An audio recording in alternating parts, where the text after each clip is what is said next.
നമുക്ക് അതിനോട് രുചി വരാന്ന് പറയും. ആ ഈ രുചി വരാൻ നമ്മൾ എന്തെങ്കിലും കണക്ട് ചെയ്തുകൊണ്ടിരിക്കണം ഭഗവാന്റെ കാര്യം. ഇപ്പോൾ നമ്മൾ അമ്പലത്തിൽ പോവാന്ന് പറഞ്ഞത് അത് കണക്ഷനാണ്. അങ്ങനെ ചെയ്യുമ്പോൾ നമ്മൾ അടുത്ത സെക്കൻഡ് സ്റ്റേജിലേക്ക് കയറുള്ളൂ. അപ്പൊ നമ്മളെ സ്റ്റോപ്പ് ചെയ്ത് കഴിഞ്ഞാൽ വൺ സ്റ്റോപ്പ്.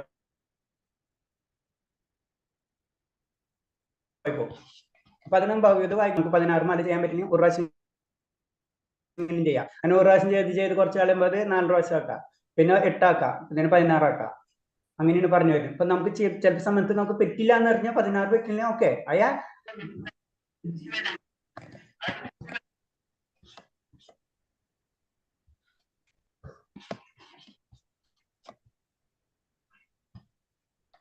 ഓക്കെ. നമുക്കപ്പോൾ ക്ലാസ്സിലേക്ക് തുടങ്ങാം. ഹരേ ഓം നമോ ഭഗവതേ വാസുദേവായ. ഓം നമോ ഭഗവതേ വാസുദേവ. ഓം നമോ ഭഗവതേ വാസുദേവായ. നാരായണം നമസ്കൃത്യം നരം ചൈവ നരോത്തമം ദേവീം സരസ്വതിം വ്യാസം തതോ ജയമുദിരയേത് നഷ്ടപ്രായേഷു ഭദ്രേഷു നിത്യം ഭാഗവത സേവ ഭാഗവതോത്തമ ശ്ലോകേ ഭക്തിർഭവതി നഷ്ടകി മൂകം കരോതി വാചാലം പങ്കും ലംഘയതേ ഗിരി യത്കൃപതമഹം വന്ദേ പരമാനന്ദമാധവം ശ്രീഗുരുദീനതാരിണം ശ്രീചൈതന്യമീശ്വരം ജ്ഞാനതിമിരാന്ധ്യസ്യ ജ്ഞാനാഞ്ജലശലാകേ ചക്ഷുർമിലിതം യേന തസ്മൈ ശ്രീഗുരുവേ നമഃ. ശ്രീചൈതന്യമനോഭീഷ്ടം സ്ഥാപിതം യേന ഭൂതലേ സ്വയം രൂപകഥാമഹ്യം ദദാതി സ്വഭാന്തികം വന്ദേഹം ശ്രീഗുരു ശ്രീയുതപദകമല ശ്രീഗുരും വൈഷ്ണവാംശ ശ്രീരൂപം സാഗരജാതം സഗണ രഘുനാഥാനിതം തം സജീവം സദേവം സാവധൂതം പരിജനസഹിതം കൃഷ്ണ ചൈതന്യദേവം ശ്രീരാധാകൃഷ്ണ പാദാൻ സഗണ ലളിതാ ശ്രീ വിശാഖാനം തം സ ഹേ കൃഷ്ണ കരുണാ സിന്ധു ദീനബന്ധു ജഗപതി ഗോപേശ് ഗോപികാന്ത രാധാകാന്ത നമസ്തേ കാഞ്ചന ഗൗരാംഗേ രാധാവൃന്ദേവനേ ശ്രീഷഭാനുസുതേ ദേവി പ്രണാമി ഹരിപ്രിയ വാഞ്ചകൽപതരൂപേ ച കൃപാസിന്ധേവ ജപദനാം ഭാവനേഭ്യോ വൈഷ്ണവേഭ്യോ നമോ നമഃ. നമോ വിഷ്ണുപദായ കൃഷ്ണപൃഷ്ഠായ ഭൂതലേ ശ്രീമതേ ഭക്തിവേദാന്ത സ്വാമിനി ദിനാമിനെ നമസ്തേ സാരസ്വതേ ഗൗരവാണി പ്രചാര നിർവിശേഷവാദി പാശ്ചാത്യ ദേശധാരിണേ. ജയ ശ്രീകൃഷ്ണ ചൈതന്യ പ്രഭു നിത്യാനന്ദ ശ്രീ അദ്വൈത ഗദാധര ശ്രീവാസാദി ഗൗരവൃന്ദ. ഹരേ കൃഷ്ണ കൃഷ്ണ കൃഷ്ണ ഹരേ ഹരേ രാമ രാമ രാമ ഹരേ ഹരേ. ഇന്ന് കുറച്ചൊന്ന് ലേറ്റ് ആയിപ്പോയി നമ്മുടെ, കാരണം ഒന്ന് ദാമോദര അഷ്ടകത്തിന്റെ കാര്യങ്ങളൊക്കെ പറഞ്ഞായിരുന്നുണ്ട്. ക്ലാസ് ഒന്ന് തുടങ്ങട്ടെ.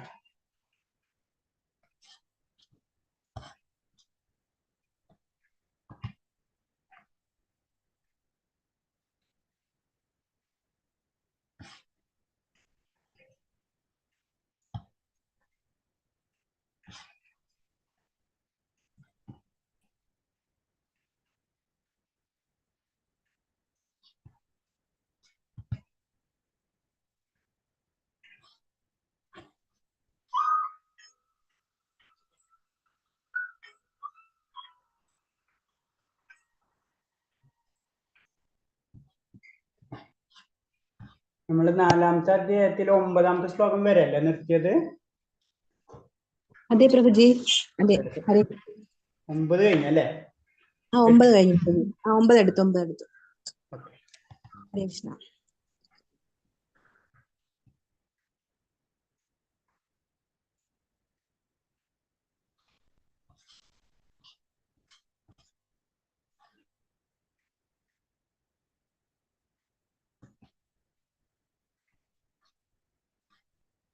എല്ലാവരും ദാമോദര ഭഗവാന് ആരാധ്യ എന്തായാലും ചെയ്യണം കേട്ടോ. കാരണം നമുക്ക് ഏറ്റവും ഇമ്പോർട്ടൻ്റ് ആണ്. നമുക്ക് പല കാര്യങ്ങളും അറിയില്ല, അതാണ് പറഞ്ഞത്. ഇത്ര ഇമ്പോർട്ടൻസ് ഉള്ള ടൈമാണ് അത്. അപ്പൊ അത് എന്തായാലും നമ്മൾ മിസ് ചെയ്യരുത്. എല്ലാവരും ഭഗവാന്റെ ഒരു ഫോട്ടോ വെക്കുക, ഭഗവാനെ നെയ് വിളക്കൊണ്ട് തന്നെ ആരാധ്യ കഴിയണം.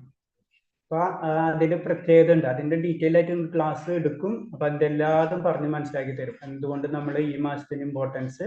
അപ്പൊ അതൊരിക്കലും ആരും മിസ് ചെയ്യരുത്. നമ്മളെ പറയുന്ന എത്ര ജന്മങ്ങളെ പാപങ്ങൾ അടക്കണം മാറിപ്പോവാന്ന് പറയുന്നത് ഈ ഒരു നെയ്വിളക്കിന്റെ അത്രയും പവിത്ര എന്നാ പറയുന്നത്.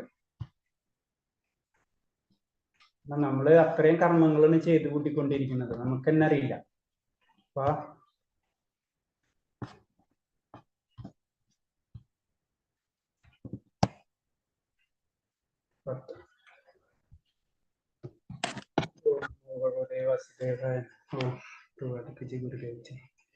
ഇപ്പൊ 10-ാമത്തെ ശ്ലോകം നമ്മൾ തുടങ്ങിയ അധ്യായം അതീന്ദ്രിയ ജ്ഞാനാണ്. അതിൽ 10-ാമത്തെ ശ്ലോകം വീതരാഗഭയക്രോധ മന്മയാ മാമുപാസിത ബഹോ ജ്ഞാനതപസാ ഭൂതം ഭൂതമദ്ഭാവമഗതാഃ. രാഗം, ഭയം, ക്രോധം എന്നിവയിൽ നിന്ന് മോചിതനായി എന്നിൽ തന്നെ മുഴുകി ശരണം പൂകിയ അനേകം പേർ എന്നെ പറ്റിയുള്ള ജ്ഞാനത്താൽ ശുദ്ധീകൃതമായി എന്നിൽ ദിവ്യപ്രേമ ബദ്ധരായിട്ടുണ്ട്. അപ്പൊ നമ്മൾ ഈ അധ്യായത്തിൽ പറഞ്ഞത് എന്താണെന്ന് വെച്ച് കഴിഞ്ഞാൽ അതീന്ദ്രിയജ്ഞാനാണ്. അപ്പൊ അതീന്ദ്രിയജ്ഞാനം എന്ന് പറഞ്ഞു കഴിഞ്ഞാൽ നമ്മളെ ഇന്ദ്രിയങ്ങൾ കൊണ്ട് നമുക്ക് ഭഗവാനെ മനസ്സിലാക്കാൻ കഴിയില്ല. അതിന്റെ അപ്പുറത്തേക്കുള്ള ഒരു ജ്ഞാനത്തിന്റെ ആവശ്യമുണ്ട്. അതിന് അതീന്ദ്രിയജ്ഞാനം എന്ന് പറഞ്ഞത്. അപ്പൊ ആ അതീന്ദ്രിയജ്ഞാനത്തിൽ എത്തണമെങ്കിൽ നമ്മൾ എന്തൊക്കെ ചെയ്യണം എന്നാണ് ഈ ശ്ലോകത്തിൽ കൂടെ പറയുന്നത്. രാഗം, ഭയം, ക്രോധം ഈ മൂന്ന് കാര്യങ്ങൾ നമ്മളേക്ക് എന്ന് നമ്മൾ മോചിതരാകുമ്പോഴോ അന്നാണ് നമ്മൾ ശരിക്കും അതീന്ദ്രിയമായ ജ്ഞാനത്തിലേക്ക് നമ്മൾ കടക്കുക. അതീന്ദ്രിയമായ ജ്ഞാനത്തിലേക്ക് കടക്കുക എന്ന് പറഞ്ഞു കഴിഞ്ഞാൽ നമ്മൾ ഭഗവാന്റെ ഭക്തനായി മാറുന്നു എന്നതാണ് അതിന് പറഞ്ഞത്. രാഗം, ഭയം, ക്രോധം എന്നിവയിൽ നിന്ന് മോചിതനായി എന്നിൽ തന്നെ മുഴുകി. അപ്പൊ അതിന്ന് ആയി കഴിഞ്ഞു കഴിഞ്ഞാൽ ഫസ്റ്റ് സെഷൻ കഴിഞ്ഞു. പിന്നെയാണ് ഭക്തി വരുന്നത്. പിന്നെയാണ് ഭക്തിയിൽ മുഴുകുന്നു. അങ്ങനെ അപ്പൊ ആ ഭക്തി വരുന്നതോടുകൂടി ഞാനും ബാക്കിയൊക്കെ ഓട്ടോമാറ്റിക് ആയിട്ട് വരും. അതിന് നമ്മൾ ആ ജപം എന്ന് പറയുമ്പോൾ ജപത്തിന് നമ്മൾ ഇമ്പോർട്ടൻസ് കൊടുക്കണം എന്ന് പറഞ്ഞത്. ഇതൊക്കെ ആ ജപിക്കുന്നതോടുകൂടിയാണ് നമുക്ക് ആ നിഷ്ഠ വരുന്നതോടുകൂടിയാണ് നമുക്ക് ഈ രാഗഭയ ക്രോധകളൊക്കെ പതുക്കെ നമ്മളെ ആത്മീയ മനസ്സിൽ നിന്ന് മാറിക്കൊണ്ടിരിക്കണം. അങ്ങനെയാണ് പതുക്കെ നമുക്ക് ഭക്തിയിലേക്ക് കടക്കാൻ പറ്റുന്നത്. അപ്പൊ ഇതൊരു പ്രാക്ടീസാണ്. അത് നമ്മളും എപ്പോഴും മനസ്സിലാക്കണം. അത് നമ്മൾ ചെയ്യണം. അതാണ് ഇതിൽ പറഞ്ഞത്. പിന്നെ ഇങ്ങനെ എന്നെ പറ്റിയുള്ള ജ്ഞാനത്തിൽ ശുദ്ധീകൃതരായി എന്നിൽ ദിവ്യ പ്രേമം ബദ്ധരായിട്ടുണ്ട്. അതാണ് ഇതിന്റെ ശ്ലോകത്തിന്റെ. ഇനി അടുത്തത് 11ാമത്തെ ശ്ലോകം. യേയദാമാം പ്രപദ്യന്തെ താസ്തൈവ ഭജാമൃഹം മമ വർത്താനുവർത്തന്തെ മനുഷ്യ പാർത്ഥ സർവശ. എന്നിൽ ശരണം പ്രാപിക്കുന്നതനുസരിച്ച് ഏവർക്കും ഞാൻ തക്കതായ പ്രതിഫലം നൽകുന്നു. അല്ലയോ കുന്തിപുത്ര, ഏവരും എല്ലാ വിധത്തിലും എന്റെ മാർഗത്തിൽ പിന്തുടരുന്നു. അപ്പൊ ഇതിൽ നിന്നും ശ്രദ്ധിക്കേണ്ടത് ഈ ശ്ലോകത്തിൽ എന്താ പറഞ്ഞത്? എന്നിൽ ശരണം പ്രാപിക്കുന്നതിനനുസരിച്ച്. അതാണ് നമ്മൾ ആ ഒരു വേർഡിന് വളരെ ഇമ്പോർട്ടൻസ് ഉണ്ട്. ഭഗവാനായിട്ട് നമ്മൾ എങ്ങനെയാണ് കണക്ട് ചെയ്യുന്നത് അതേപോലെ തന്നെ സെയിം. 10 ഉറുപ്പ്യ കൊടുത്തതിന് 10 ഉറുപ്പ്യ തരുമെന്ന് പറഞ്ഞ പോലെ നമ്മൾ എന്താ കൊടുക്കുന്നത് അതേപോലെ തന്നെ ഭഗവാൻ. നമ്മൾ പറയില്ലേ, നാസ്തികരെ സംബന്ധിച്ച് അവര് ഭഗവാനെ വിശ്വസിക്കുന്നില്ല. അപ്പൊ ഭഗവാൻ അവരും വിശ്വസിക്കില്ല. ലാസ്റ്റ് ഭഗവാൻ അവർക്ക് പ്രത്യക്ഷപ്പെടുന്നത് മരണരൂപത്തിൽ മാത്രമായിരിക്കും. അപ്പോഴാണ് അവർക്ക് മനസ്സിലാവുള്ളൂ. അതേപോലെ തന്നെ ഒരു ഭക്തന്റെ ലെവൽ. അതാണ് ഭക്തന് പല ലെവലുകളുണ്ട്. ഇപ്പൊ നമ്മൾ പിന്നെ അടുത്തതിലൊക്കെ വരുമ്പോൾ നിങ്ങൾ ഫസ്റ്റ് ലെവലിൽ പഠിച്ചതുപോലെ തന്നെ നമുക്ക് ദുഃഖം വരുമ്പോഴും ഭഗവാനെ വിളിക്കാം. നമുക്ക് ധനത്തിനും വേണ്ടി ഭഗവാനെ വിളിക്കാം. ജ്ഞാനം കിട്ടാൻ വേണ്ടി ഭഗവാനെ വിളിക്കാം. നമുക്ക് അതുപോലെ തന്നെ ജിജ്ഞാസ ഉണ്ടാകുമ്പോൾ ഭഗവാനെ വിളിക്കാം.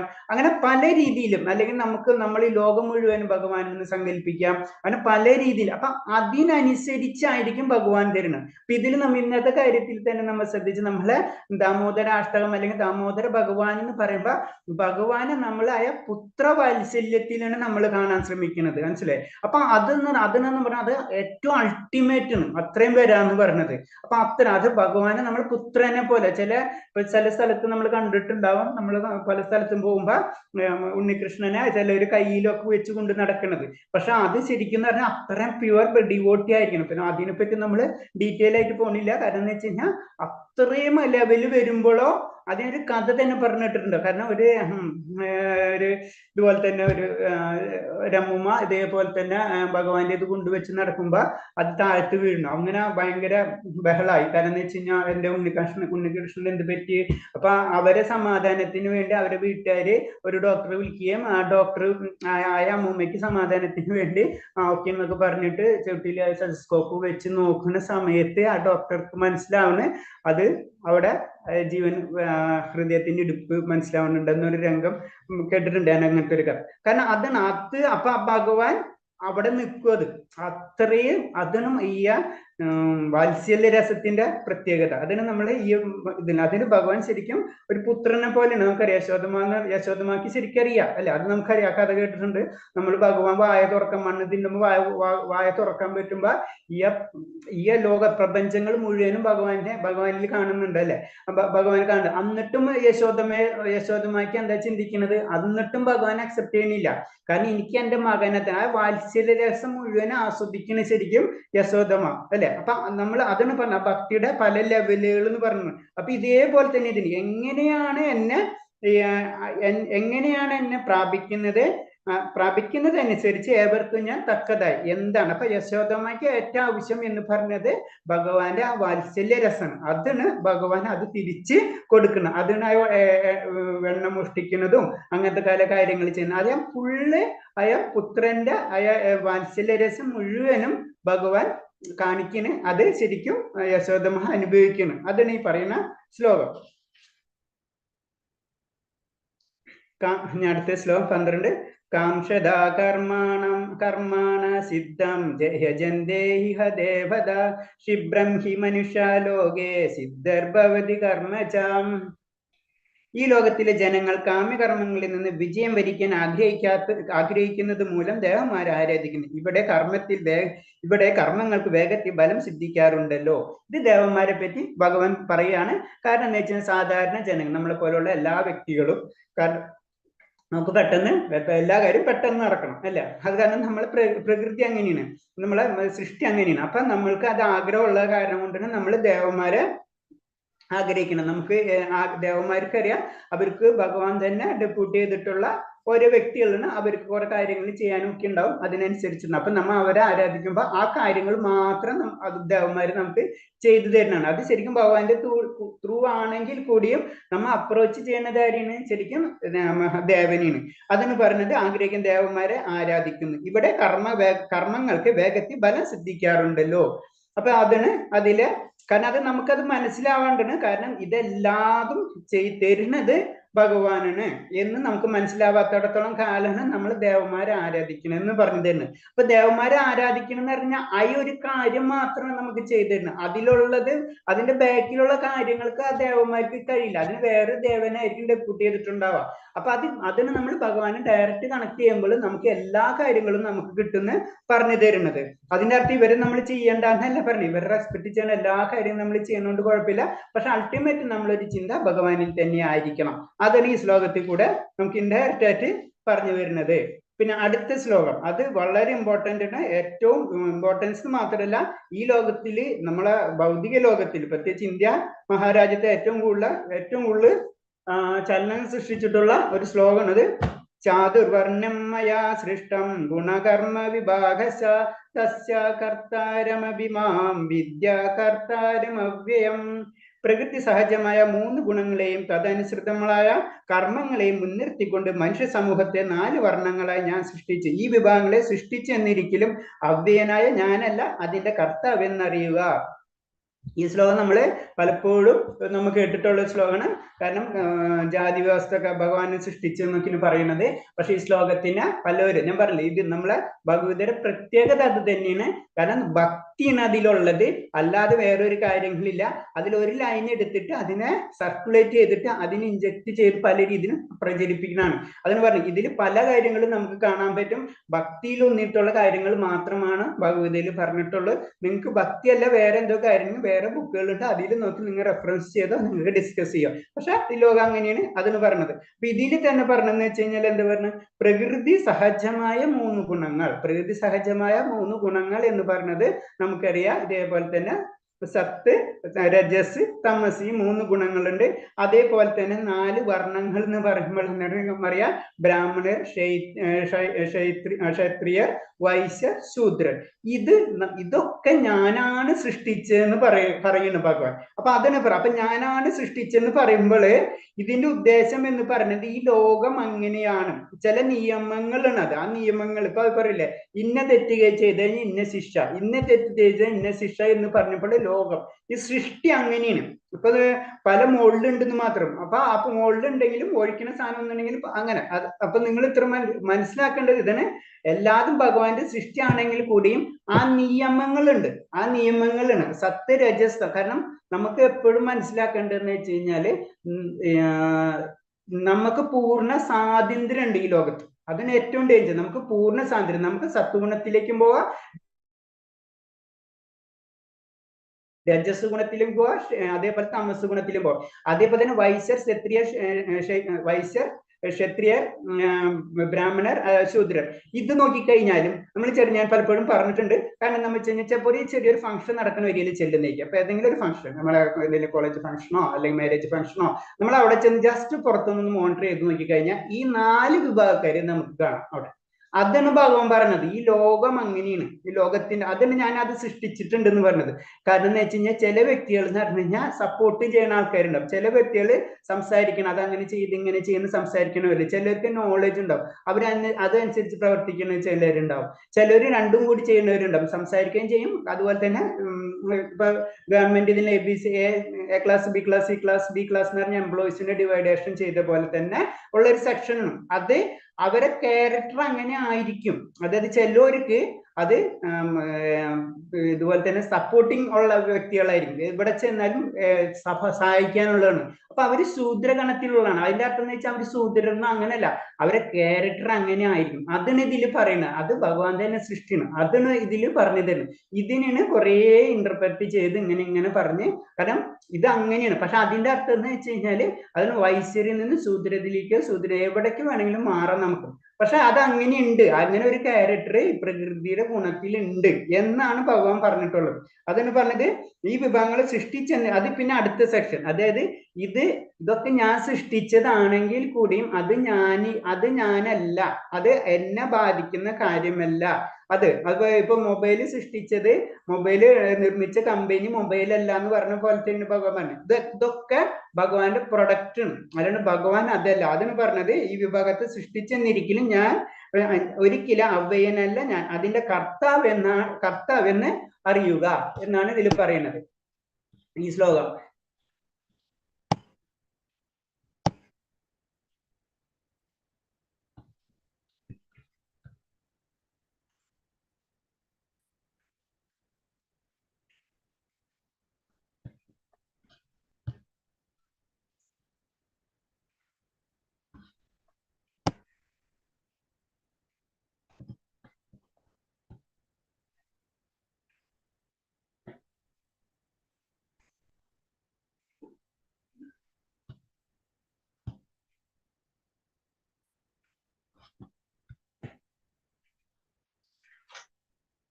അടുത്ത ശ്ലോകം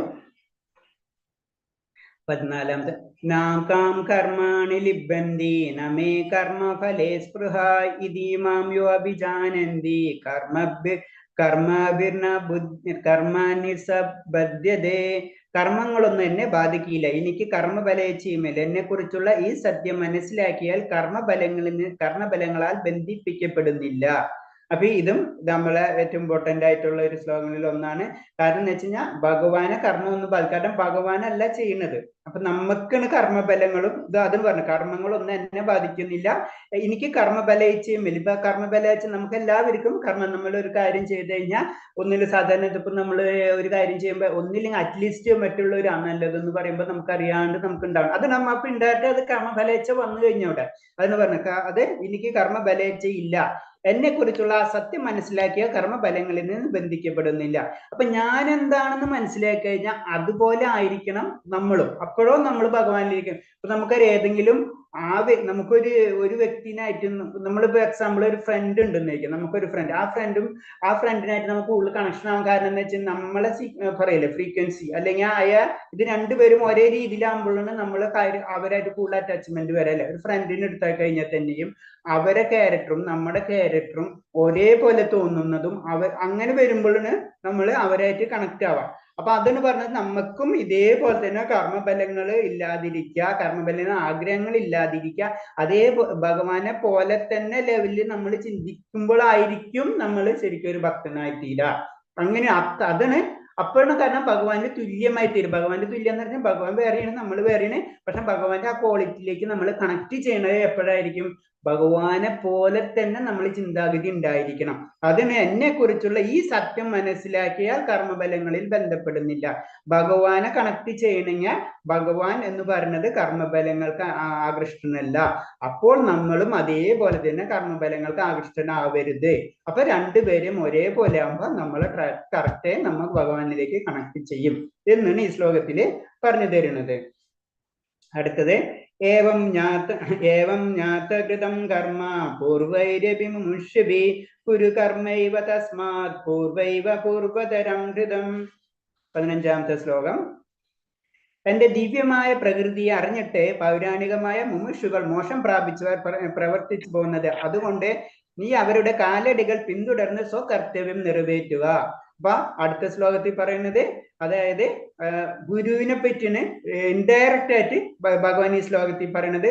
സത്യം അറിഞ്ഞവർക്ക്, ഭഗവാനെ അറിഞ്ഞവർക്ക് അതിന്റെ എങ്ങനെയാ ചെയ്യണ്ടെന്ന് പറഞ്ഞ് മനസ്സിലാക്കി തരാൻ പറ്റുള്ളൂ. അത് ഞാൻ പലപ്പോഴും പറഞ്ഞില്ല, നമ്മളൊരു കാര്യം, ഇപ്പം നമുക്കൊരു മൊബൈൽ എങ്ങനെയാണ് വർക്ക് ചെയ്യേണ്ടതെന്ന് അറിയില്ല, ഒരാൾ നമ്മളോട് പറഞ്ഞു തരുമ്പോൾ പെട്ടെന്ന് നമുക്ക് മനസ്സിലാവും അത് ഇത്രേ ഉള്ളൂ, ഇങ്ങനെ കാര്യങ്ങൾ ചെയ്യും. അത് അറിഞ്ഞ ആൾക്കേ ചെയ്യാൻ പറ്റുള്ളൂ. അത് ഒട്ടും അറിയാത്ത ഒരാൾക്കാണെങ്കിൽ അത് ചെയ്യാൻ മൊബൈൽ കണ്ടെന്നാൽ നമുക്ക് അറിയാൻ പറ്റില്ല എന്ന് പറഞ്ഞ പോലെ തന്നെയാണ് ഭഗവാനെ അറിഞ്ഞവർക്ക്, അതാണ് എന്റെ ദിവ്യമായ പ്രകൃതി അറിഞ്ഞവർക്ക്, മുമുക്ഷുകൾ അതായത് മോക്ഷം പ്രാപിച്ചവർക്ക് പ്രവർത്തിച്ച, അതുകൊണ്ട് നീ അവരുടെ കാൽപ്പടികൾ പിന്തുടരണം. അതാണ് നമ്മളെ അതാണ് നമ്മളിപ്പം ചെറിയൊരു മിസ്കൺസെപ്റ്റ് ഉണ്ട്. എല്ലാവരും പറയും ഭഗവാനെ അക്സെപ്റ്റ് ചെയ്യും, പക്ഷെ സാധാരണ രീതിയിലുള്ള ഗുരുക്കന്മാരെ ആരെ അക്സെപ്റ്റ് ചെയ്യില്ല എന്നുള്ള നമ്മൾ ഇൻഡയറക്റ്റ് ആയിട്ട് നമ്മളൊരു മൈൻഡ് സെറ്റ് ഉണ്ട്. അതാണ് ഇതില് കറക്റ്റ് ആയിട്ട് ഭഗവാൻ പറഞ്ഞു തരുന്നത്. അങ്ങനെയല്ല, അത് മനസ്സിലാവണമെങ്കിൽ അത് ഗുരുവിനെ കൂടി, അത് സത്യം അറിഞ്ഞവർക്കോ സത്യം എന്താണെന്ന് മനസ്സിലാക്കിപ്പിക്കാനും കഴിയുള്ളൂ. അതാണ് ഈ ശ്ലോകത്തിൽ പറഞ്ഞു തരുന്നത്. അതാണ് നമ്മൾ ഗുരുവിന് ഇമ്പോർട്ടൻസ് കൊടുക്കുന്നത്. ഗുരുവിൽ കൂടി മാത്രമേ ഭഗവാനെ കണക്ട് ചെയ്യാൻ പറ്റുള്ളൂ. സത്യം അറിഞ്ഞ വ്യക്തികൾക്കോ നമ്മൾക്ക് പറഞ്ഞ് മനസ്സിലാക്കി നമുക്ക് നമ്മളോട് പറഞ്ഞ് മനസ്സിലാക്കാനുള്ള കഴിവുണ്ടാവുള്ളൂ. ഹരേ Krishna പ്രഭുജി. Sorry പ്രഭുജി, screen share ചെയ്യാത്തതാണോ പ്രഭുജി? Screen വരുന്നില്ലേ? വരുന്നില്ല പ്രഭുജി, എനിക്ക് വരുന്നില്ല. ഓ ഹരേ കൃഷ്ണ, ഞാൻ നോക്കട്ടെ. വിട്ടുപോയി അല്ലേ? Hare Krishna. Thank you Mataji. Hare Krishna. Mataji okay okay okay.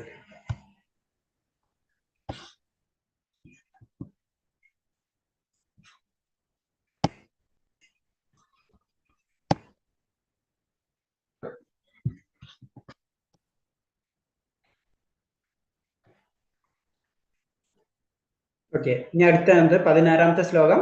Kim കർമ്മ കർമ്മദേ കവയോപ്യമോഹിതാ തത്തദേ കർമ്മ പ്രവിശാമി യജ്ഞാതോ മോക്ഷസേ ശുഭാത്. എന്താണ് കർമ്മം, എന്താണ് അകർമ്മം എന്നത് ബുദ്ധിമാരെ പോലും വിഭ്രമിക്കുന്നതാണ്. ആ കർമ്മത്തെ പറ്റി ഇനി ഞാൻ വിവരിച്ചു തരാം. അതറിഞ്ഞ നീ അശുഭങ്ങളിൽ നിന്ന് മുക്തനാകും. അപ്പൊ കർമ്മം അകർമ്മം ഇങ്ങനെ രണ്ട് കാര്യങ്ങളുണ്ട്. കർമ്മമുണ്ട്, അകർമ്മമുണ്ട്, വികർമ്മമുണ്ട്. അങ്ങനെ ശരിക്കും 3 സെക്ഷൻ ഉണ്ട്. ശരിക്കും അതിന്റെ കർമ്മത്തിനെ പറ്റി പറയുമ്പോ ഇതിൽ ഒരു കാര്യം പറഞ്ഞു, ഒന്ന് കർമ്മമുണ്ട്, അകർമ്മം. അതിനെ പറ്റി എന്താണെന്നാണ് ഇനി ഭഗവാൻ ഇപ്പൊ പറഞ്ഞിട്ടുണ്ടല്ലോ. ഇപ്പൊ എല്ലാ കാര്യങ്ങളും ഭഗവാനെ അർപ്പിച്ച് ചെയ്യണം, നമ്മൾ ചെയ്യണം. നമ്മളെ ഇതിൽ പറഞ്ഞ പോലെ തന്നെ നമുക്ക് നമ്മുടേതായ സ്വന്തമായിട്ടുള്ള കർമ്മങ്ങളുണ്ട്, സ്വധർമ്മങ്ങളുണ്ട്. ഇതൊക്കെ നമ്മൾ ചെയ്യണമെന്ന് പറയുന്നുണ്ടല്ലോ. അപ്പൊ അതൊന്നും കൂടെ ക്ലാരിറ്റി ചെയ്യണാണ് ഈ ശ്ലോകത്തിലൂടെ. കർമ്മമുണ്ട്, അകർമ്മമുണ്ട്, അത് കഴിഞ്ഞിട്ട് വികർമ്മമുണ്ട്. അതടുത്ത് പിന്നീട് വരുമ്പോൾ നമുക്ക് മനസ്സിലാവും. അകർമ്മം വികർമ്മം കർമ്മം അകർമ്മം വികർമ്മം. ഇതിൽ 2 കാര്യത്തിന് പറയുന്നത് അകർമ്മം, അതേപോലെ തന്നെ കർമ്മം. ഈ 2 കാര്യത്തിനെ പറ്റിയാണ് പറഞ്ഞു തരാമെന്ന് പറഞ്ഞു തരുന്നത്. അതിൽ ഓരോന്നിന്റെ അതിനെപ്പറ്റി ഡീറ്റെയിൽ ആയിട്ട് പറയുന്നതാണ് 17ാമത്തെ ശ്ലോകത്തില്. കർമ്മണോ ഹി ബോധേവ്യം ബോധേവ്യം ച വികർമ്മണ അകർമ്മണശ്ച ബോധേവ്യം ഗഹന കർമ്മണോ ഗതി. കർമ്മത്തിന്റെ സങ്കീർണതകൾ ദുരാഗ്രഹങ്ങളാണ്. അതുകൊണ്ട് കർമ്മം, വികർമ്മം, നിഷിദ്ധ കർമ്മം, അകർമ്മം എന്നിവയെ കുറിച്ച് ഒരാൾ വ്യക്തമായി മനസ്സിലാക്കിയിരിക്കണം. അപ്പൊ കർമ്മം എന്ന് പറയുന്ന കാര്യം നമ്മൾ വിചാരിച്ച പോലെ അത്രയും അത് കോംപ്ലിക്കേറ്റഡ് ആണ്. പറഞ്ഞില്ല, നമ്മൾ ഒന്നും ചെയ്യണില്ല എന്ന് വെച്ച് കഴിഞ്ഞാലും ചില വ്യക്തികൾ ഞാൻ ഒന്നും ചെയ്യണില്ലല്ലോ പിന്നെ അങ്ങനെയല്ല. അപ്പൊ നമ്മളെ ശരീരം വർക്ക് ചെയ്യുന്നില്ല. അപ്പൊ നമ്മള് കുറെ ശ്വാസം വലിക്കുന്നില്ലേ, അപ്പൊ അതിൽ എത്ര ജീവികൾ മരിക്കുന്നുണ്ട്. അപ്പൊ അത് പറഞ്ഞ കർമ്മം എന്ന് പറഞ്ഞത് നമ്മൾ വളരെ സിമ്പിൾ ആയിട്ട് തള്ളിക്കളയാൻ പറ്റില്ല. അതിന് പറഞ്ഞ നമ്മൾ കർമ്മബന്ധരായിട്ട് ഇരുന്നുകൊണ്ടേയിരിക്കുന്നു പറഞ്ഞത്. നമ്മൾ കഴിക്കുന്ന പറഞ്ഞത് ഒരു ഭക്ഷണത്തിന്റെ ഒരു അംശമാണെങ്കിലും അതിന്റെ പിറകിലേക്ക് നമ്മൾ ചിന്തിച്ചു കഴിഞ്ഞാൽ എത്ര കർമ്മങ്ങൾ ബന്ധനത്തിൽ കൂടിയാണ് നമ്മളേക്കിലേക്ക് വന്നതെന്നുള്ളത് നമുക്ക് മനസ്സിലാക്കാൻ പറ്റും. അതിന് ഭഗവാൻ പറയുന്നത് തന്നെ കർമ്മം എന്ന് പറയുന്നത് തന്നെ അത് വളരെ സിമ്പിൾ ആയിട്ട് തള്ളിക്കളയാൻ പറ്റില്ല. അത്രയും അത് കോംപ്ലിക്കേറ്റഡ് ആയിട്ടുള്ളതാണ് കർമ്മത്തിന്റെ സങ്കീർണതകൾ എന്ന് പറയുന്നത്.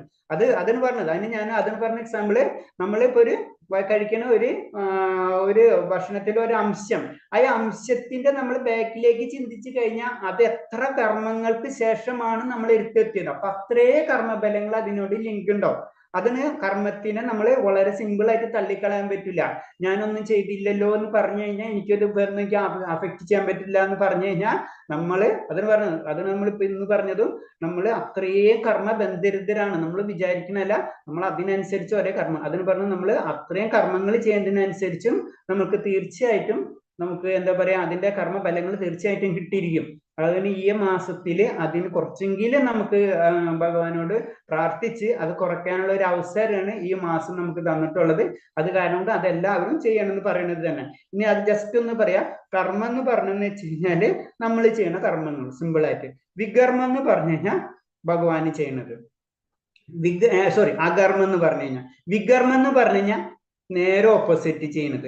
കർമ്മം എന്ന് പറഞ്ഞാൽ നമ്മളെ സ്വന്തമായിട്ടുള്ള കർമ്മങ്ങള്, അതിൽ ബലം ഇല്ലാത്തതായാലും ബലം ആഗ്രഹിക്കുന്നതാണെങ്കിലും ബലം ആഗ്രഹിക്കാത്തതാണെങ്കിലും നമ്മൾ അതിനെ കർമ്മം എന്ന് പറയും. നെക്സ്റ്റ് അകർമ്മം എന്ന് പറഞ്ഞു കഴിഞ്ഞാല് നമ്മൾ അത് ഭഗവാനെ മാത്രം കേന്ദ്രീകരിച്ച്, അതിലൊരിക്കലും നമ്മൾ ഫലം പ്രതീക്ഷിക്കുന്ന പ്രശ്നമില്ല, ഭഗവാനിലേക്ക് മാത്രം വരുമ്പോൾ അത് അകർമ്മം എന്ന് വരും. നെക്സ്റ്റ് വികർമ്മം എന്ന് പറഞ്ഞു കഴിഞ്ഞാൽ നമ്മൾ ചെയ്യണ്ടെന്ന് പറയുന്ന കാര്യം ചെയ്യാൻ പറയുന്ന കാര്യം ചെയ്യാതിരിക്കുക, നേരെ ഓപ്പോസിറ്റ് ചെയ്യുക. നമ്മള് വൈദിക ഗ്രന്ഥങ്ങളിൽ പറഞ്ഞിട്ടുള്ളതിന്റെ നേരെ ഓപ്പോസിറ്റ് ചെയ്യുമ്പോഴാണ് അത് വികർമ്മം എന്ന് പറയുന്നത്. അതിന് ജസ്റ്റ് ഒന്ന് ഞാൻ പറഞ്ഞത്. ഇനി അടുത്തത് കർമ്മൻ, 18ാമത്തെ കർമ്മണ്യ കർമ്മയാ പശ്യത അകർമ്മണി ച കർമ്മണയാം സാ ബുദ്ധിമ മനുഷ്യേഷു സായുക്ത കൃഷ്ണ കർമാകൃതേ. കർമ്മത്തിൽ അകർമ്മത്തിൽ കർമ്മത്തെയും കാണുന്നവനെത്രയും മനുഷ്യരിൽ ബുദ്ധിമാൻ. എല്ലാത്തരം കർമ്മങ്ങളിൽ ഏർപ്പെട്ടുകൊണ്ടിരുന്നാലും അതീന്ദ്രിയ അവസ്ഥയിലാണ് അയാൾ. ഇത് വളരെ ഇമ്പോർട്ടന്റ് ആയിട്ടുള്ള ഒരു ശ്ലോകം. കർമ്മത്തിൽ അകർമ്മത്തെയും കർമ്മത്തെയും കാണുന്നത്. അതിനെ പറയുന്ന കർമ്മത്തിൽ അകർമ്മ എന്ന് പറയുമ്പോൾ നമ്മളൊരു കാര്യം ചെയ്യണം, അതില് നമ്മളൊന്നും പ്രതീക്ഷിക്കുന്നില്ല, അപ്പൊ അത് അകർമ്മയി. അതേപോലെ തന്നെ നെക്സ്റ്റ് അകർമ്മത്തിൽ നമ്മളൊന്നും ചെയ്യണില്ല, പക്ഷെ അതില് നമ്മള് കർമ്മം ചെയ്യുന്നുണ്ട്. അതിന് ഞാൻ വേറൊരു ഉദാഹരണത്തിൽ കൂടി പറയാന്ന് വെച്ച് കഴിഞ്ഞാല്, ഇപ്പൊ നമ്മള് പൂജാരിമാര്, അതായത് നമ്മൾ ആചാര്യന്മാര് നമ്മളോട് സംസാരിച്ചു കൊണ്ടിരിക്കുന്നുണ്ടാവും, നമ്മളോട് പല കാര്യങ്ങളും സംസാരിക്കുന്നുണ്ടാവും, പക്ഷെ അവര് നമ്മളോട് സംസാരിക്കുന്നില്ല. അതാണ് മനസ്സിലാക്കേണ്ടത്. അപ്പൊ അവര് നമ്മളോട് കർമ്മം ചെയ്യണം, കർമ്മത്തില് അകർമ്മമാണ് ചെയ്യുന്നത്. നമുക്ക് തോന്നുന്നത് നമ്മളോട് പല കാര്യങ്ങളും സംസാരിച്ചു കൊണ്ടിരിക്കണേ, അപ്പൊ അതിനനുസരിച്ച് നമ്മൾ പ്രവർത്തിക്കണം. അവര് അതിനോട് ബന്ധപ്പെടുന്നേ ഇല്ല. അതാണ് കർമ്മത്തിൽ അകർമ്മം എന്ന് പറഞ്ഞു. അത് അവര് ചെയ്യുന്നത് ഭഗവാനിൽ അവര് സെറ്റായി കഴിഞ്ഞു.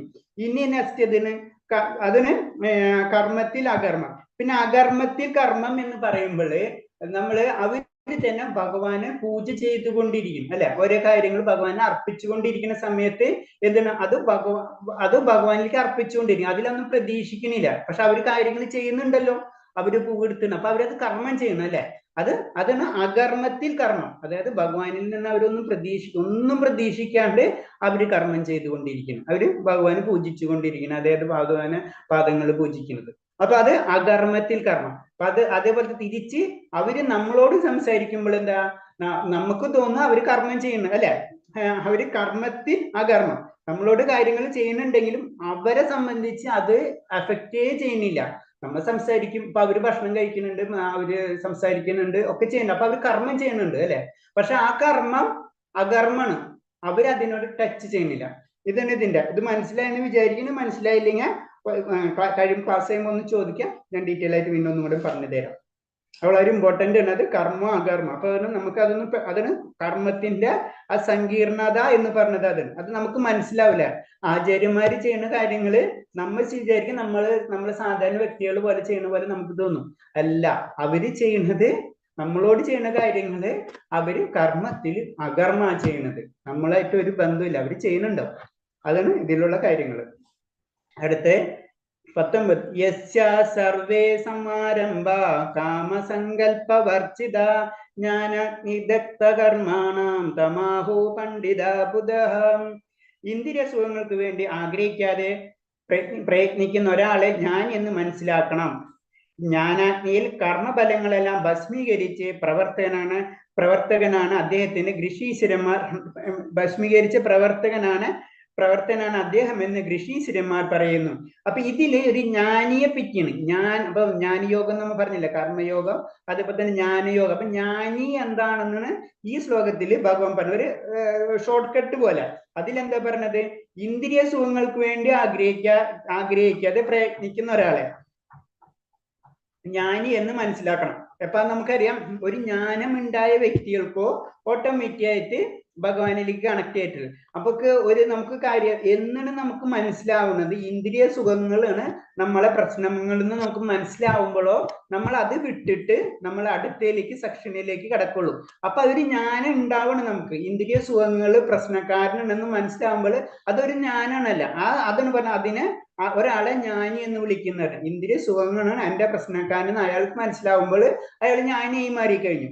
അപ്പൊ ആ ജ്ഞാനാഗ്നിയിൽ കർമ്മഫലങ്ങൾ, അപ്പൊ ആ ജ്ഞാനാഗ്നിയിൽ കർമ്മഫലങ്ങൾ എന്ന് പറയുമ്പോൾ ജ്ഞാനാഗ്നിയിൽ കർമ്മഫലങ്ങളെ ഭസ്മീകരിക്കുക എന്ന് പറഞ്ഞു കഴിഞ്ഞാല് ആ ജ്ഞാനം കിട്ടുന്നതോടുകൂടി അങ്ങനത്തെ കർമ്മഫലങ്ങൾ ആ വ്യക്തികൾ ചെയ്യില്ല. അപ്പൊ സിമ്പിൾ ആയിട്ടുള്ള അത്രയും അതിന് ആ ജ്ഞാനാഗ്നിയിൽ കർമ്മഫലങ്ങളെല്ലാം ഭസ്മീകരിക്കുന്ന പറയുന്നത്. അത് ശരിക്കും ആ വ്യക്തിക്ക് മനസ്സിലാവണ അൾട്ടിമേറ്റ് ഭഗവാന്റെ, അതായത് മൂലസ്വരൂപാണ് ഞാൻ എന്നുള്ള രീതിയിൽ മനസ്സിലാവുന്ന ഭഗവാന്റെ നിത്യദാസന് മനസ്സിലാവുന്ന ആ പൊസിഷനാണ് ശരിക്കും ഒരു ജ്ഞാനി എന്ന് പറഞ്ഞ പോയിന്റ്. അപ്പൊ ജ്ഞാനി എന്ന് പറയുമ്പോ ആ പൊസിഷൻ കിട്ടണ ഞാൻ നിത്യദാസന്, അല്ലാതെ ഞാൻ ഇവിടെ കിടന്നിങ്ങനെ തിരയേണ്ട മനുഷ്യനല്ല എന്ന് മനസ്സിലാവുമ്പോൾ ആൾക്ക് ജ്ഞാനം കിട്ടി. അതിന് ഇതിൽ പറയുന്നത്. ഇനി അടുത്തത് 20ാമത്തെ.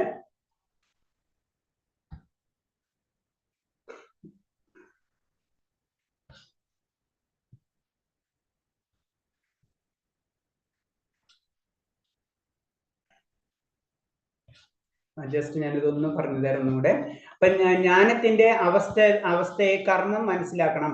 പ്രതികരണം കർമ്മബന്ധങ്ങൾ മാറ്റാനും കർമ്മം ക്ഷയിക്കാനും സഹായിക്കുന്നു. അതൊരു പോയിന്റ്സുകളാണ്. അത് ജസ്റ്റ് ഒന്ന് കേട്ടെ, 1 സെക്കൻഡ്. കർമ്മം പ്രവൃത്തിയുടെ സാർവത്രിക നിയമമാണ്. ഓരോ പ്രവൃത്തിക്കും പ്രതികരണമുണ്ട്. അപ്പൊ കർമ്മം ചെയ്യാതിരിക്കാൻ നമുക്ക് പറ്റില്ല എന്നാണ് പറഞ്ഞത്. അതിന് കർമ്മം പ്രകൃതിയുടെ സാർവത്രിക നിയമമാണെന്ന് പറഞ്ഞ ഒരു വ്യക്തിക്കും കർമ്മം ചെയ്യാതിരിക്കാൻ കഴിയില്ല. അതിന് എക്സാമ്പിളിന് അർജുനൻ പറയുന്നുണ്ട്, ഞാൻ ഇതൊന്നും ചെയ്യാതെ ഞാൻ പോയി തപസ് ചെയ്യാന്ന് പറയുമ്പോഴേ അത് ചെയ്യാൻ പറ്റില്ല. തപസ് ചെയ്യാന്ന് പറഞ്ഞാൽ തന്നെ അവിടെയും കർമ്മങ്ങൾ വരും. കർമ്മബന്ധനങ്ങൾ അവിടെ വരും. കാരണം ഇവിടെ നിന്ന് ഒളിച്ചോടി പോയി കഴിഞ്ഞാൽ ഇവിടുത്തെ പ്രജകൾ പല രീതിയിലും ദുരിതങ്ങൾ അനുഭവിക്കപ്പെടുമ്പോൾ ആ ദുരിതത്തിന്റെ അതിന്റെ കാരണക്കാരനായിരുന്നു അർജുനൻ. അപ്പൊ അർജുനനാണ് ഫലം കിട്ടണം ചെയ്യുന്നത്. അപ്പൊ അവിടെ ചെന്ന് തപസ് ചെയ്തുകൊണ്ട് ഒരു കാര്യമില്ല. കാരണം കർമ്മഫലങ്ങൾ നമ്മളെ തേടി വരും. അതിന് നമ്മൾ സ്വധർമ്മങ്ങൾ ചെയ്യണം. അർജുനൻ സ്വധർമ്മം ചെയ്തിട്ടില്ലെങ്കിൽ അർജുനൻ തേടിയ കർമ്മഫലങ്ങൾ വരുമെന്ന് പറയും. അപ്പൊ ഞാനൊന്നും ചെയ്തിട്ടില്ല, ഞാനിരുന്ന് വെറുതെ തപസ് ചെയ്യില്ല എന്ന് പറഞ്ഞിട്ട് കാര്യമില്ല. അർജുൻ സ്വയം ധർമ്മം ചെയ്യാത്ത കാരണം കൊണ്ട് അതിനനുഭവിച്ചിട്ടുള്ള പ്രശ്നങ്ങൾ ആ സമൂഹത്തിൽ വരികയും അതിന്റെ സമൂഹത്തിന്റെ ഉള്ള കർമ്മഫലങ്ങൾ അർജുനന് കിട്ടുകയും ചെയ്യും. അതിന് കർമ്മം പ്രകൃതിയുടെ സാർവത്രിക നിയമമാണ്. ഓരോ പ്രവൃത്തിക്കും പ്രതികരണങ്ങളുണ്ട്. മോശം കർമ്മം അഭികാമ്യമല്ല. പുണ്യകർമ്മത്തിന് പോലും നമ്മൾ അതീതരാകേണ്ടതുണ്ട്. അതെന്ന് പറഞ്ഞാൽ ഭഗവാനിലേക്ക് എത്തുമ്പോൾ നമ്മൾ കർമ്മം എന്ന് പറയുന്നത് നമ്മളെ പുണ്യകർമ്മമോ പാപകർമ്മവുമല്ല, അതും കഴിഞ്ഞിട്ടുണ്ട്. രണ്ടും നമ്മളെ കയ്യിൽ ഇല്ലാണ്ടാവുമ്പോഴാണ് നമ്മൾ ഭഗവാനിലേക്ക് എത്തുന്നത്. പുണ്യവും പാപവും രണ്ടും തീരണം. അല്ലെങ്കിൽ പുണ്യം ഉണ്ടെങ്കിൽ നമുക്കറിയാം ഉന്നത ലോകങ്ങളിലേക്ക് കിടന്ന് കറങ്ങുന്നു മാത്രമേ ഉള്ളൂ. അപ്പൊ അത് തീരണം. അതും തീർന്നു കഴിഞ്ഞാലേ മാത്രമേ നമ്മള് ഭഗവാനിലേക്ക് എത്തും. അപ്പൊ പുണ്യ പാപ കർമ്മങ്ങളല്ല. പുണ്യം തീരുമ്പോൾ വീണ്ടും നമുക്കറിയാം, പുണ്യം തീരുമ്പോൾ നമ്മൾ മർത്യലോക വിശുദ്ധി എന്ന് പറയാ. ഓട്ടോമാറ്റിക് മർത്യലോകത്തിലേക്ക് വരും. അപ്പൊ രണ്ടും തീർന്ന് ആ പ്യുവർ ഫോമിൽ എത്തുമ്പോഴോ നമ്മൾ മുകളിലേക്ക് പോകുള്ളൂ. പുണ്യ പാപങ്ങൾക്ക് അതീത അവസ്ഥയാണ് അകർമ്മം. അല്ല, അകർമ്മം എന്ന് പറയുമ്പോൾ പുണ്യങ്ങൾക്കും പാപങ്ങൾക്കും അതീതമാണ്. അപ്പൊ അതിന് പറഞ്ഞത് അത് ഭഗവാന് കണക്ട് ചെയ്ത് കഴിയുമ്പോഴോ അതിന് ആചാര്യന്മാര് ചെയ്യുന്ന കർമ്മങ്ങളല്ല അതും അകർമ്മം എന്ന് പറഞ്ഞാൽ അവർക്ക് പുണ്യ പാപം ഇല്ല. അവർ ചില സമയത്ത് നമ്മൾ ചിന്തിച്ചു കഴിഞ്ഞാൽ അവർ ചില കർമ്മങ്ങൾ ചെയ്യുമ്പോൾ നമുക്ക് തോന്നാതെ അതൊരെന്താ അങ്ങനെ ചെയ്യുന്നൊക്കെ നമ്മളെ യുക്തിക്ക് ചിന്തിക്കുന്നതാണ്. അവർക്ക് അത് എഫക്ട് ചെയ്യാത്തതെന്ന് പറഞ്ഞു കഴിഞ്ഞാല് അവര് പുണ്യത്തിന്റെ പാപത്തിന്റെയും അപ്പുറത്താണ്. അതാണ് പറഞ്ഞത്. അതിനാണ് ശരിക്കും അകർമ്മം എന്ന് പറഞ്ഞത്. ഇപ്പൊ ഞാൻ പറഞ്ഞില്ല, നമ്മള് പൂജാരി ചെയ്യുന്ന കാര്യങ്ങൾ നമ്മൾ സാധാരണ രീതിയിൽ നമുക്ക് മനസ്സിലാക്കാൻ വേണ്ടി പറഞ്ഞാണ് അത്. കാരണം അവര് ചെയ്യുമ്പോൾ അവര് ഭഗവാന് വേണ്ടി ചെയ്യുന്നതാണ്.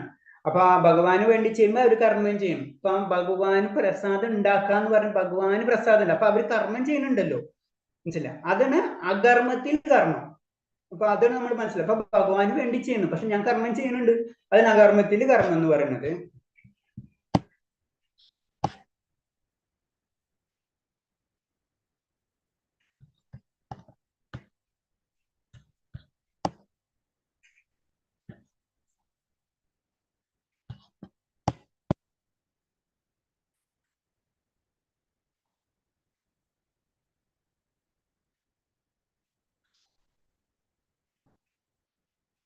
ഇതിപ്പോ ഞാൻ പറഞ്ഞത് തന്നെ അന്നും കൂടെ പറയാണ്ട്. വികർമ്മികൾ എന്ന് പറഞ്ഞാൽ നേരെ ഓപ്പോസിറ്റ്. അപ്പൊ നീ ടീച്ചിങ് ഒക്കെ കാണിച്ചിരിക്കുന്നത് അതിന്. കാരണം എന്ന് വെച്ച് കഴിഞ്ഞാൽ നേരെ വൈദിക ഗ്രന്ഥങ്ങളിൽ പറഞ്ഞതിന്റെ നേരെ ഓപ്പോസിറ്റ് ചെയ്യുമ്പോൾ അതിന് വികർമ്മികൾ എന്ന് പറയും. കർമ്മികൾ എന്ന് പറയുമ്പോണ്ട് വേദങ്ങളിൽ പറഞ്ഞിട്ടുള്ള കാര്യങ്ങൾ പിന്തുടർന്ന് അങ്ങനെ സ്വർഗ്ഗലോകം കിട്ടുമ്പോൾ അതിന് കർമ്മികൾ എന്ന് പറയും. അകർമ്മികൾ എന്ന് പറയുമ്പോൾ ആചാര്യന്മാരെ ഇതിൽ കാണിച്ചിട്ടുള്ളത് അവര് കൃഷ്ണ ഭഗവാന്റെ സേവനത്തെ മാത്രം നിൽക്കുമ്പോൾ അവർക്ക് പുനർജന്മം ഇല്ലാതിരിക്കുകയും അവർ ഭഗവാനിലേക്ക് മാത്രം കേന്ദ്രീകൃതരാകുമ്പോൾ അതിന് അകർമ്മികൾ അല്ലെങ്കിൽ അകർമ്മം എന്ന് പറയുന്നത്.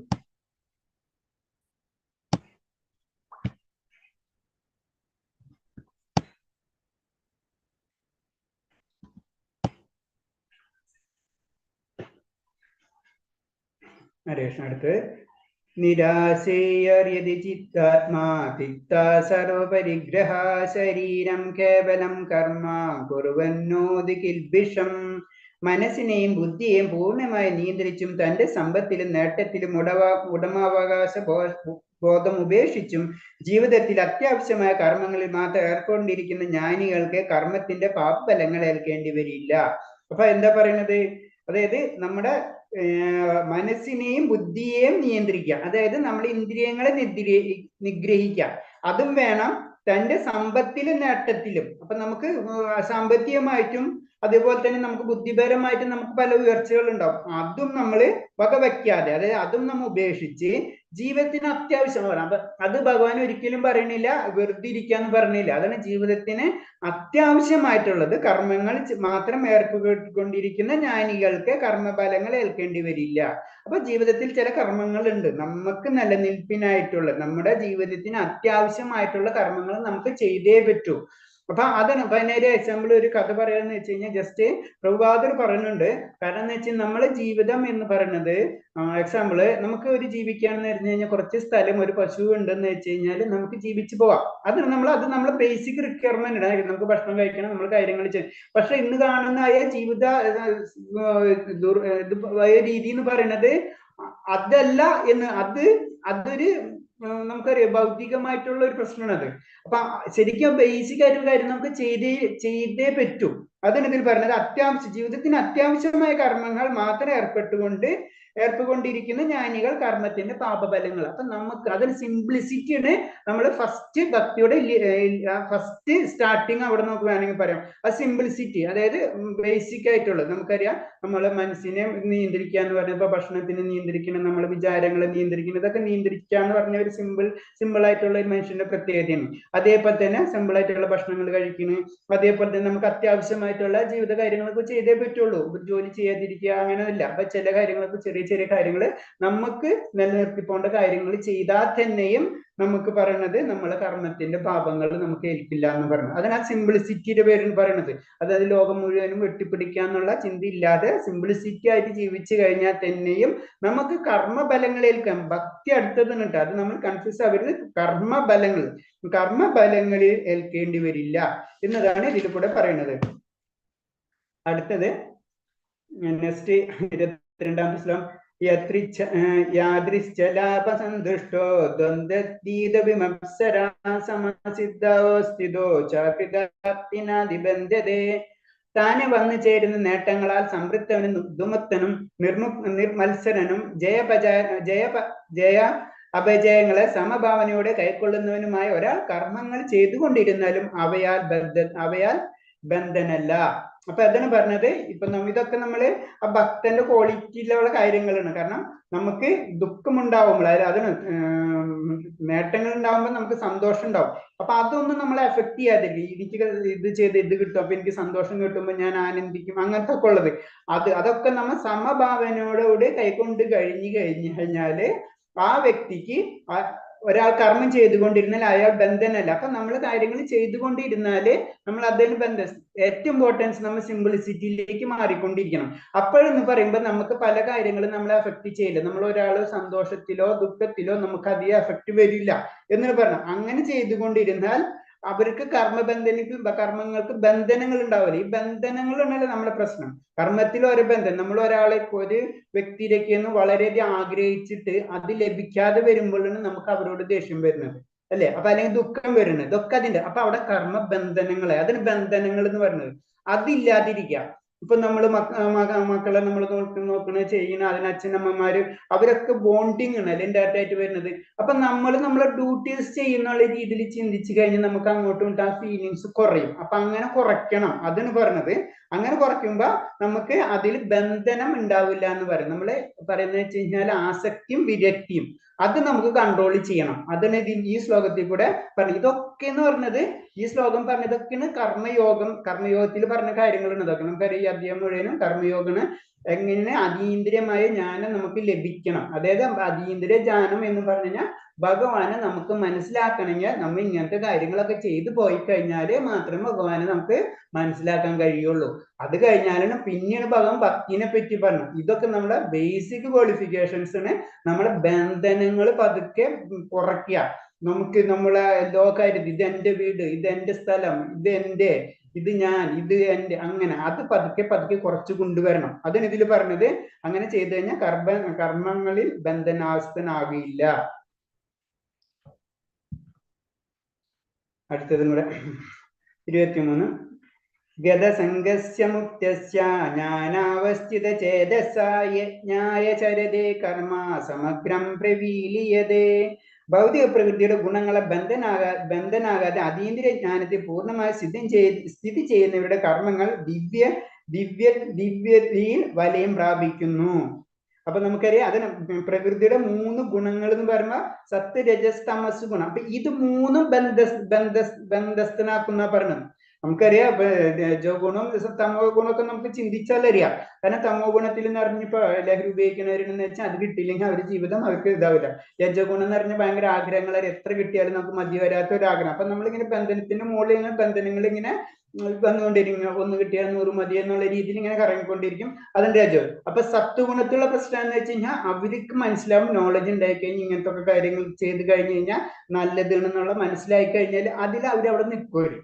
അതാണ് സത്വഗുണത്തിന്റെ പ്രോബ്ലം. അപ്പൊ ഇതൊക്കെ മനസ്സിലായി. അതിന് പറഞ്ഞ ഭൗതിക പ്രകൃതിയുടെ ഗുണങ്ങൾ ബന്ധനാകാതെ അതീന്ദ്രിയ ജ്ഞാനത്താൽ പൂർണ്ണമായി സ്ഥിതി ചെയ്യുന്നവരുടെ കർമ്മങ്ങൾ ദിവ്യവലയങ്ങളിൽ പറഞ്ഞു. അപ്പൊ നമ്മൾ ഈ 3 ഗുണത്തിലാണെങ്കിൽ കൂടിയും നമ്മൾ അതിൽ കണക്ഷൻ. അപ്പൊ അത് നമുക്ക് തമോ ഗുണത്തിൽ നിന്ന് ഒരിക്കലും ഇങ്ങനൊന്നും ചിന്തിക്കാനേ പറ്റില്ല. നമ്മൾ അറ്റ്ലീസ്റ്റ് സത്വഗുണത്തിൽ എത്തിക്കഴിഞ്ഞാലോ നമുക്ക് ഭക്തിനെ പറ്റി ചിന്തിക്കാനേ കഴിയുള്ളൂ. അപ്പൊ നമ്മൾ തമോ ഗുണത്തിലാണെങ്കിലും രജോ ഗുണത്തിലാണെങ്കിലും അതിന് നമ്മൾ സിംപ്ലിസിറ്റിയിലേക്ക് പോകണം എന്ന് പറഞ്ഞാൽ, രജോ ഗുണം എന്ന് പറയുമ്പോൾ ആഗ്രഹങ്ങളായിരിക്കും. അവിടെ ഒരിക്കലും നമുക്ക് പിടിച്ചു കിട്ടാൻ പറ്റില്ല. അവിടെ നിന്ന് നമുക്ക് ഒരിക്കലും ഭഗവാനെ കിട്ടൂല, ഭക്തിയും കിട്ടൂല. അപ്പൊ അത് കാരണം കൊണ്ടാണ് അവര് ദേവന്മാരുടെ അടുത്തേക്ക് പോണതും അതിനനുസരിച്ചുള്ള പ്രവർത്തനങ്ങളും ആ നിമിഷ നേരത്തേക്കുള്ള ആഗ്രഹങ്ങളൊക്കെ പെട്ടെന്ന് നിറവേറും. അത് കഴിഞ്ഞ് അടുത്ത പ്രശ്നം വരും. അപ്പൊ അടുത്തിന് വേണ്ടി ഓടും. ഇതിങ്ങനെ കറങ്ങിക്കൊണ്ടിരിക്കും. അതിന് രജോ ഗുണ പ്രത്യേകതകൾ.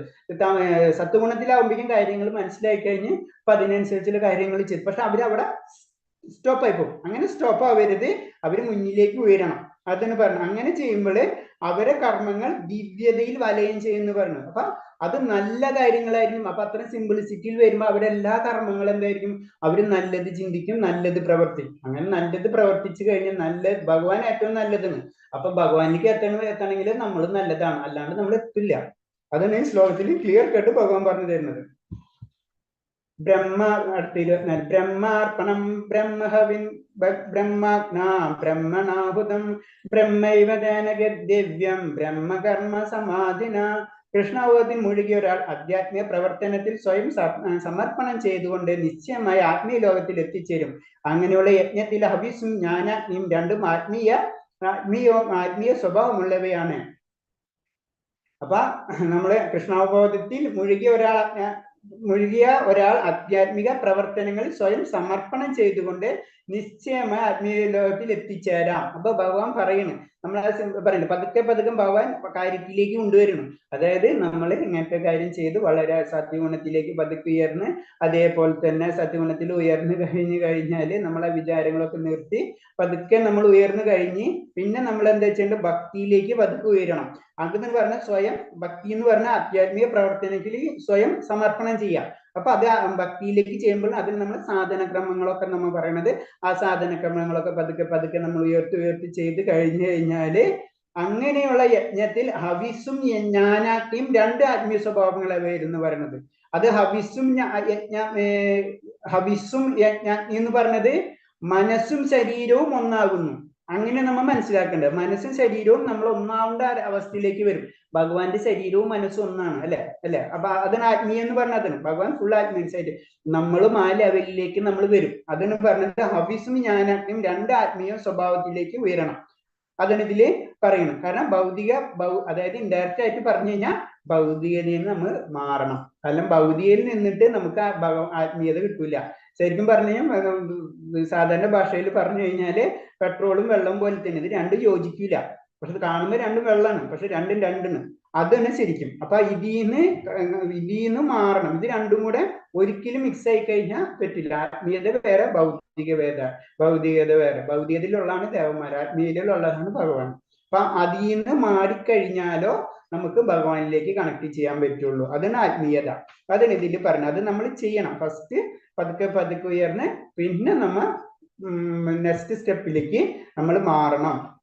അടുത്ത 25-ാമത്തെ ദൈവമേ പരേയജ്ഞം യോഗിന പരിപാസതേ ബ്രഹ്മനവപരേയജ്ഞം യജ്ഞന്നവോച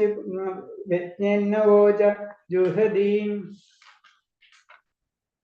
ചില യോഗികൾ വിവിധ യജ്ഞങ്ങളാ ദേവന്മാരെ യഥാവിധി ആരാധിക്കുന്നു. മറ്റു ചിലവർ പരമ ജ്യോതിഷിൽ യജ്ഞങ്ങൾ അർപ്പിക്കുന്നു. അപ്പൊ ഇനി യോഗികളെ പറ്റി പറയണം. അപ്പൊ യോഗികൾ എന്ന് പറയുമ്പോൾ അവര് ചില ദേവന്മാരെ ആരാധിക്കുന്നു.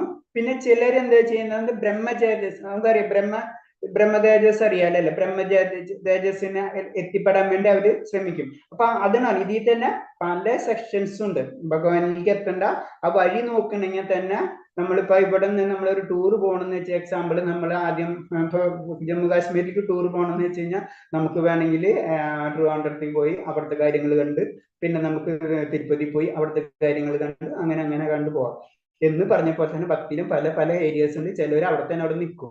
അവിടെ കണ്ട് ഇതാണ് നല്ലതെന്ന് വെച്ചാൽ അവിടെ നിന്ന് തിരിച്ചിങ്ങോട്ട് പോരും. പക്ഷെ അൾട്ടിമേറ്റ് കാശ്മീരിലേക്കാണ് ഉണ്ടെന്ന് വെച്ച് കഴിഞ്ഞാൽ നമ്മൾ കാശ്മീരിലേക്ക് തന്നെ എത്തണം. പക്ഷെ നമുക്ക് പല വഴി ചിലപ്പോൾ അവിടെ നിൽക്കും. അതാണ് ഇതിൽ പറഞ്ഞത്. യോഗികള് അവര് പല യജ്ഞങ്ങളെ ദേവന്മാരെ സന്തോഷിപ്പിച്ച് അവർക്ക് പലതരം ഗുണങ്ങൾ അവർക്ക് ലഭിക്കും. ചിലവർക്ക് തേജസ്സാണ്, അതറിയാം. തേജസ് എന്ന് പറഞ്ഞു കഴിഞ്ഞാൽ ഭഗവാന്റെ ബാഹ്യമായിട്ടുള്ള ആ രൂപത്തെ അതാണ് ആഗ്രഹിച്ചിട്ട് അവിടേക്ക് പോകും. അപ്പൊ അവിടെ ചെന്ന് അവരവിടെ നിൽക്കും. അതാണ് ഈ ശ്ലോകത്തിൽ കൂടെ പറഞ്ഞത്. അപ്പൊ ഇതൊക്കെ ഉണ്ട്, പക്ഷെ ഇതല്ല അൾട്ടിമേറ്റ് എന്ന് ഭഗവാൻ പറഞ്ഞു തരുന്നുണ്ട്. പിന്നെ അടുത്തത് ശ്രോതാനിന്ദ്രിയാണിന്നോ സംയമഗ്നേഷു ജുഹതി ശബ്ദാദിൻ വിഷയാനന്യ ഇന്ദ്രിയജ്ഞേഷു ജുഹതി. ചിലർ കറകളഞ്ഞ് ബ്രഹ്മചര്യ ആത്മസംയന്നമാകുന്ന അഗ്നിയിൽ ശ്രവണ പ്രജ്ഞകളെയും ഇന്ദ്രിയങ്ങളെയും ഹോമിക്കുന്നു. മറ്റു ചിലർ ആത്മനിയന്ത്രണം കൈവരിച്ച ഗൃഹസ്ഥർ ഇന്ദ്രിയ വിഷയങ്ങൾ ഇന്ദ്രിയമാകുന്ന അഗ്നിയിൽ ഹോമിക്കുന്നു. അപ്പൊ ഇതിൽ പറഞ്ഞ ബ്രഹ്മചാരികളെയും അതേപോലെ തന്നെ ഗൃഹസ്ഥരെയും പറ്റി കമ്പയർ ചെയ്യണം. അപ്പൊ ഗൃഹസ്ഥർക്കായാലും അതേപോലെ തന്നെ ബ്രഹ്മചാരികൾക്കാണെങ്കിലും ആർക്ക് വ്യക്തികൾക്കാണെങ്കിലും നല്ല രീതിയിൽ ചെയ്തു കഴിഞ്ഞു കഴിഞ്ഞാൽ ഭഗവാനിലേക്ക് കണക്ട് ചെയ്യാം. അപ്പൊ ആദ്യത്തെ അതായത് ബ്രഹ്മചാരികളുടെ കാര്യം പറയുമ്പോൾ അവരെന്താണ് ശ്രവണ പ്രക്രിയകളെയും എല്ലാതും ശ്രവണത്തിന് അതായത് വിരക്തി എല്ലാതും വേണ്ടാന്ന് വെക്കുന്നു. അതല്ല ഇന്ദ്രിയങ്ങളെയും ഹോമിക്കുന്നു. അവര് വിരക്തി അവര് ഹോമിക്കുന്നു. അവർക്ക് ആഗ്രഹങ്ങളില്ല, അതെല്ലാം ഭഗവാനിലേക്ക് കണക്ട് ചെയ്യുന്നു. പിന്നെ അതോ ഇന്ദ്രിയ വിഷയങ്ങൾ ഇന്ദ്രിയമാകുന്ന നീൽ ഹോമിക്കുന്നു. അപ്പൊ മറ്റേന്ന് വെച്ച് കഴിഞ്ഞാല് ഇന്ദ്രിയ വിഷയങ്ങൾ നമുക്ക് പല ആഗ്രഹങ്ങൾ കാണുന്നത് അത് ഇന്ദ്രിയമാകുന്ന നീൽ, അതായത് അതും ഇൻഡയറക്റ്റ് ആയിട്ട് വിരക്തി തന്നെയാണ്. അങ്ങനെയും നമുക്ക് ചെയ്യാം, ആസക്തി കൂടെയും ചെയ്യാം. അത് രണ്ടുപേർക്കും രണ്ട് മെത്തേഡ് ഉണ്ടെന്ന് മാത്രമേ. ചിലർക്ക് അവരെ രീതിയിലുണ്ടാവും. ഇപ്പൊ വൈദിക രീതിയിൽ തന്നെ വിവാഹിത സന്യാസികൾക്കുള്ള രീതിയല്ല അതായത് ഗൃഹസ്ഥർക്ക് ഒരു രീതിയുണ്ട്, സന്യാസികൾക്ക് ഒരു രീതിയുണ്ട്. അപ്പൊ രണ്ടുപേർക്കും രണ്ട് രീതിയാണ്, പക്ഷെ രണ്ടുപേരും ലക്ഷ്യം ഒന്ന് തന്നെയാണ്. അപ്പൊ അതാണ് ഇതിൽ പറഞ്ഞു തരുന്നത്. ഗൃഹസ്ഥരാണെങ്കിലും ബ്രഹ്മചാരി ആണെങ്കിലും അവർക്ക് അവരുടേതായ രീതിയുണ്ട്. ആ രീതിയിലനുസരിച്ച് ചെയ്യണം, അവർ യജ്ഞങ്ങൾ ചെയ്യണം. അപ്പൊ സന്യാസി ചെയ്യുന്ന യജ്ഞങ്ങളായിരിക്കില്ല ഗൃഹസ്ഥര് ചെയ്യുന്നത്. അവർക്ക് അവരുടേതായ വൈദിക കാര്യങ്ങൾ അനുസരിച്ച് ചെയ്യണം എന്നാണ് ഈ ശ്ലോകത്തിൽ പറഞ്ഞു തരുന്നത്.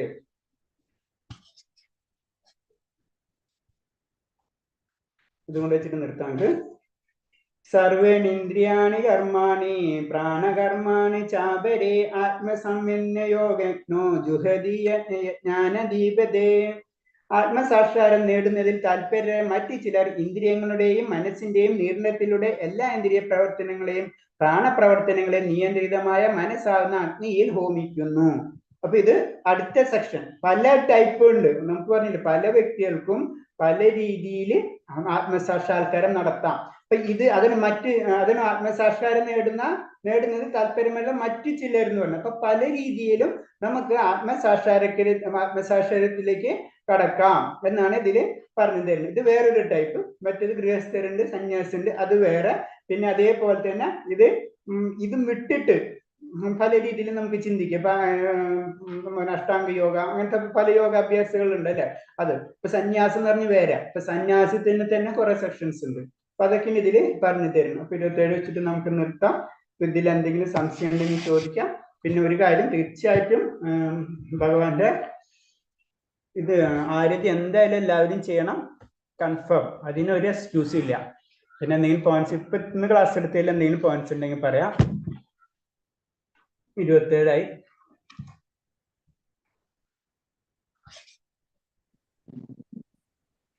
എന്തെങ്കിലും ഡൗട്ട് ഉണ്ടോ? മതി, അല്ലെങ്കിൽ ഇനി എന്തെങ്കിലും കൂട്ടാനോ കുറയ്ക്കാനോ എന്തെങ്കിലും ഉണ്ടെങ്കിൽ പറയണം കേട്ടോ.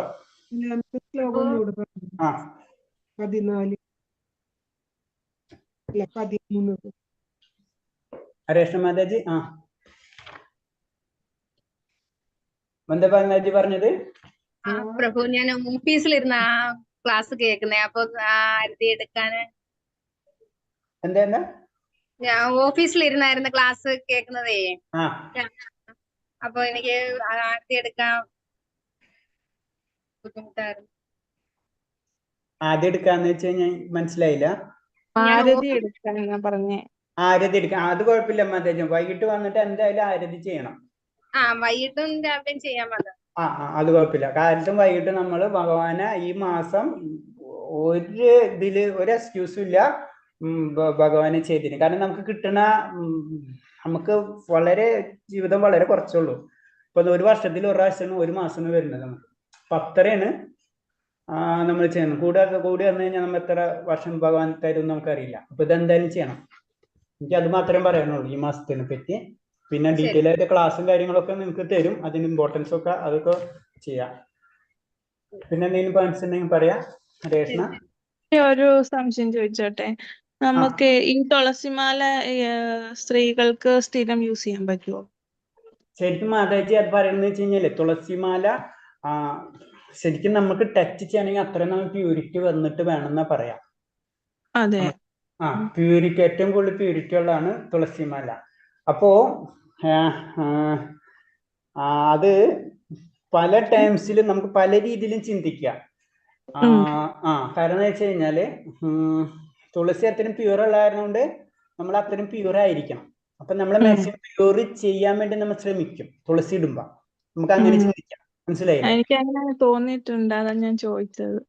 അപ്പൊ അത് കൂടുതൽ പ്യൂരിറ്റിക്ക് വേണ്ടി ശ്രമിക്കും. അപ്പൊ തെറ്റെന്നല്ല, പക്ഷെ പ്യൂരിറ്റി ആയിരിക്കണം. നമ്മൾ പ്യൂർ ആയിരിക്കണം. എത്രയും പ്യൂറുള്ളതാണ് തുളസി മഹാറാണി. അപ്പൊ നമ്മളും അത്രയും പ്യൂർ ആവാൻ ശ്രമിക്കണം. അപ്പൊ നമുക്ക് ഒരു തരത്തില് ഒരു നല്ലതാണ്, നമ്മൾ കെയറിങ് കൂടുതൽ കൊടുക്കും. അപ്പൊ അത്രയും പ്രൊട്ടക്ഷനും കിട്ടും നമുക്ക് ഇൻഡയറക്റ്റ് ആയിട്ട്. രണ്ടും ഉണ്ട്. അപ്പൊ നമുക്ക് കിട്ടുമ്പോ അതിന് കുറച്ച് കഴിഞ്ഞ ഒരു ശ്ലോകത്തിൽ നമ്മൾ പഠിച്ചത് തന്നെയല്ല, എത്ര ഭഗവാന്റെ കാര്യങ്ങളിലേക്ക് നമ്മൾ ചെയ്യുന്ന അത്രയും ഭഗവാൻ നമുക്ക് തരുന്നു പറഞ്ഞില്ല. ഒരു ശ്ലോകം ഞാൻ ഇപ്പൊ തന്നെ വായിച്ചോളല്ലോ അത്. അല്ല, ഏ യഥാ മാം പ്രപത്യന്റെ തസ്തൈവ ഭജാമ്യഹം മമ വർത്താനു വർത്തത്തെ മനുഷ്യ പാർത്ഥ സർവസ്. എന്നിൽ ശരണം പ്രാപിക്കുന്നതിനനുസരിച്ച് എന്ന് പറഞ്ഞിട്ടുണ്ട്. മനസ്സിലായി? ഈ ശ്ലോകം പ്രഭുജി 11ാമത്തെ ശ്ലോകം. ഈ ശ്ലോകം തന്നെ നമ്മൾ ആലോചിച്ചാൽ മതി. അപ്പൊ ഇതിനെല്ലാം ആൻസറും കിട്ടും. അതിന് നമ്മളെല്ലാ ക്വസ്റ്റിനും ഭഗവാൻ അപ്പൊ തന്നെ നമുക്ക് ആൻസർ തരും. മനസ്സിലായില്ലേ? എന്താ അപ്പൊ അതിന് എന്നെ ശരണം പ്രാപിക്കുന്നതിനനുസരിച്ച്. ഇപ്പൊ എല്ലാം കഴിഞ്ഞിട്ട് എല്ലാ പരിപാടിയും കഴിഞ്ഞിട്ട് ഇനി ഞാൻ ഭഗവാനെ എത്തും ചെല്ലാന്ന് പറഞ്ഞു കഴിഞ്ഞാൽ ഭഗവാൻ സമ്മതിക്കില്ല. അത്ര ഉള്ളു കാര്യം. ഇനി എന്തെങ്കിലും പോയിന്റ്സ് ഉണ്ടോ? അപ്പൊ നിർത്താന്ന. ഓക്കെ. ഹരേ കൃഷ്ണ പ്രഭു. ഹരേ കൃഷ്ണ. വൈഷ്ണവ ഗുരുദേവത്തെ ഹരേ കൃഷ്ണ.